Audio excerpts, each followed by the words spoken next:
I said we should just be friends. He didn't reply, just blocked me before I got home. It sounds dramatic, right? But that's exactly what happened. One conversation, one sentence, and by the time I reached my front door, I didn't exist to him anymore.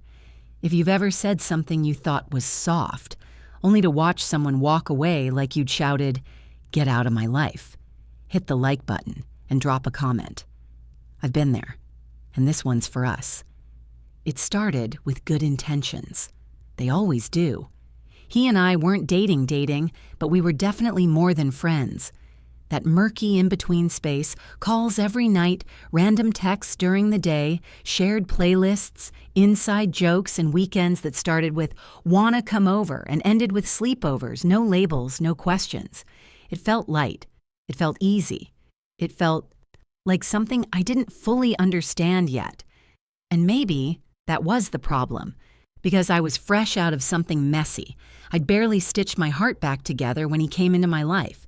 Not with grand gestures, not with fireworks, but with quiet consistency. He just showed up, again and again, and for a while, that felt like enough. But then came the catch, the part no one warns you about, when someone starts falling for you while you're still rebuilding yourself. He never said the words out loud, but I saw it. In the way he looked at me when I was talking about something dumb. In the way he remembered little things I said weeks ago. In the way he never made me feel like too much, even on my worst days. And I panicked, because I knew he wanted something real, and I didn't know if I could give it to him. So I said the most cliché sentence in the history of complicated situations. I think we should just be friends. It wasn't planned. It wasn't cruel. It just slipped out. We were in his car, parked outside my apartment. He just handed me my favorite snack, the one I casually mentioned craving 2 days ago. I looked at him, so sweet and unaware of the emotional bomb I was about to drop, and then I said it. Softly, carefully, like I could cushion the blow with tone. He didn't get angry. He didn't cry. He didn't beg. He just nodded slowly, didn't say a word, and let me out of the car. I remember standing by my door, the cold air hitting my skin, my hands shaking as I fumbled with the keys, already regretting how fast I'd said it. I wanted to call him back. I wanted to take it back. I wanted to say, "I'm scared, not done." But I didn't. Instead, I walked inside and sat on my couch, opened Instagram, gone, checked WhatsApp, blocked, texts, green bubbles, Twitter, unfollowed, like I never existed.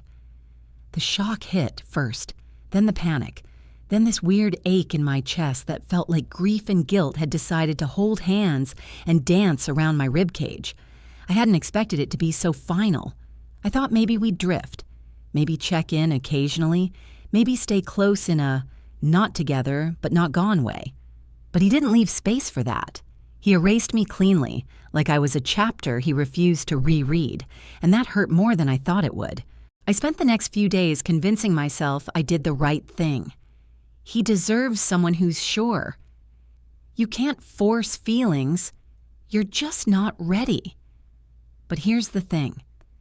The more I repeated those lines, the more hollow they felt. Because deep down, I wasn't unsure about him. I was unsure about me. He was safe. He was stable. He was honest. And I didn't know how to handle that. I didn't know what to do with love that didn't demand I break myself to earn it. I'd gotten so used to chasing, fixing, proving. But he didn't want any of that. He just wanted me, as I was. And I couldn't accept that.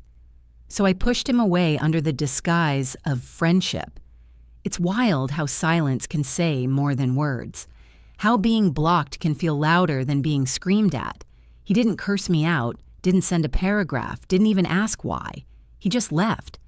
And for the first time in a long time, I realized what it means to be too late. I won't lie and say I haven't drafted a message to him at least 10 times, typed and deleted, started with "hey," and ended with silence. Because what do you even say to someone who took your sentence as a period instead of a comma? Sorry I was scared? Sorry I used friendship as a shield for my feelings? Sorry I didn't believe someone could love me gently? I didn't send anything, because maybe he deserved someone braver, someone who didn't need to burn the bridge just to realize they wanted to cross it. The truth? I miss him. Not just the idea of him. The way he made everything feel a little calmer. The way he listened like it mattered. The way he looked at me like I wasn't broken, just figuring it out. I don't know if he'll ever read this. I don't know if he still thinks about me. But if he does, if there's even a sliver of this message that reaches him, I hope he knows. I didn't say just friends because I didn't care. I said it because I cared too much and didn't know what to do with that. If you've ever pushed someone away before you could even explain why, if you've ever used safe words to avoid messy feelings, if you've ever been blocked and felt like you deserved it, drop a comment. I see you. And if you want more stories like this, real, raw, unfiltered, hit subscribe. Because we all mess up love sometimes. What matters is what we learn from the silence that follows.